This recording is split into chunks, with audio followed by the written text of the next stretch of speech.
G'day, it's Phil here, and welcome back to my channel. Today I've got just a little bit of advice. One of my subscribers asked me a question, very basic, about the differences between the kinds of coins that are available. This is just very basic background for those of my viewers who don't collect a lot of coins currently, but maybe are thinking about getting into the hobby. So, if you're a seasoned veteran of coin collecting, this may not interest you.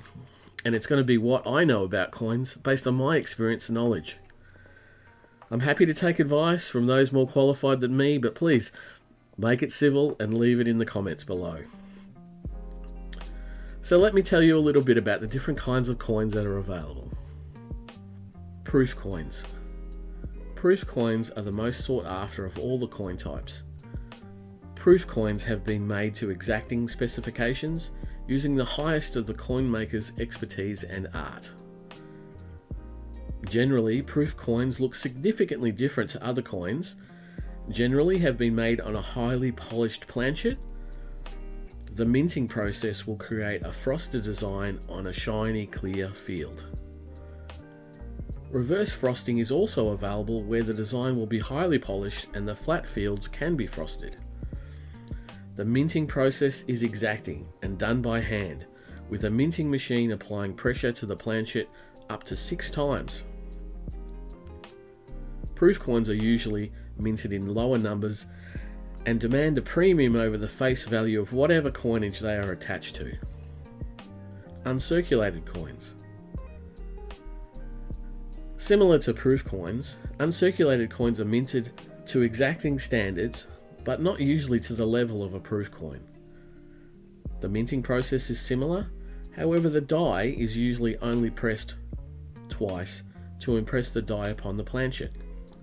A subset of the uncirculated coin is the brilliant uncirculated coin, which is usually produced upon a polished planchet without the additional process of the frosting and the design of a proof coin.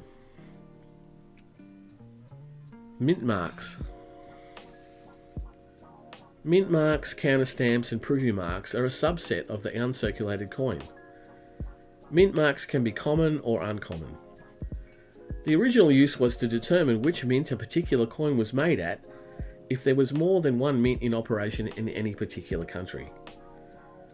Originally used to be able to track how many coins were made at that particular site, within Australia it now determines which capital city a coin hails from. Mint marks and counterstamps are very similar. If a coin was minted in Melbourne, it can be issued with the mint mark M for Melbourne. Similarly, with Sydney or Brisbane, it can have an S or a B added to the design of the coin. Counterstamps is when coins are minted elsewhere but are sold or distributed from a particular city. So a stamp with an M or an S is made and embossed onto the coin after manufacture. Similarly, preview marks can be incorporated into the design of a coin where any type of design can be incorporated. Preview marks can be letters, animal designs, logos, and so forth, differentiating a particular coin from others. Generally, all mint marks and preview marks and counterstamps have lower mintage numbers than the general circulated coins.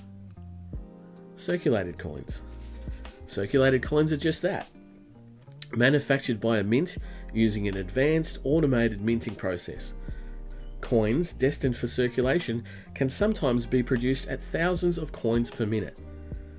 Mints across the world spend hundreds of thousands of dollars tooling up for coin production for their own countries and sometimes selling their services to other countries as well.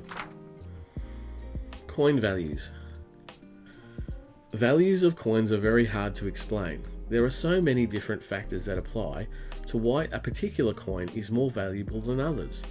Generally, as a rule of thumb, the less the amount of coins that there are, the more expensive it can be. But on top of that, the subject of the coin can also make it more desirable to a collector than another coin. Ancient and antique coins have a whole range of reasons why one coin might be more expensive than another. In Australia, the Royal Australian Mint is the government department that produces coins for the economy. But having said that, it is also a profit-making enterprise for the Australian government. So it produces not only the coins that make up the day-to-day economy, but also they produce investment-grade products for sale to the public. Once produced by a mint, the value of these products and coins is wholly determined by the secondary market. The secondary market being people who buy and sell coins, whatever they be, collectors, speculators, coin dealers, or just ordinary people. Sometimes it's very difficult to determine whether or not a coin that has not yet been issued will be a valuable coin or just an everyday collector's coin with no added value from the initial purchase price from the mint. Generally, what I do is to go to places that sell coins like eBay or Facebook Marketplace and get a range of the coins that have been sold in the past and figure out what a coin has recently been selling for. There are other ways, such as dealer price lists or ordinary industry accepted books, such as the highly regarded Rennick series of Australian coins and banknote catalogues. I generally don't give advice on what to buy or what to pay for particular coins. All I suggest is that you collect what you like. You figure out how much it costs and you buy the things that you like. And look for items that are selling for the same or cheaper, based on what those things have sold for in the past. Coin collecting can be a very personal thing, so my advice is just do what you like.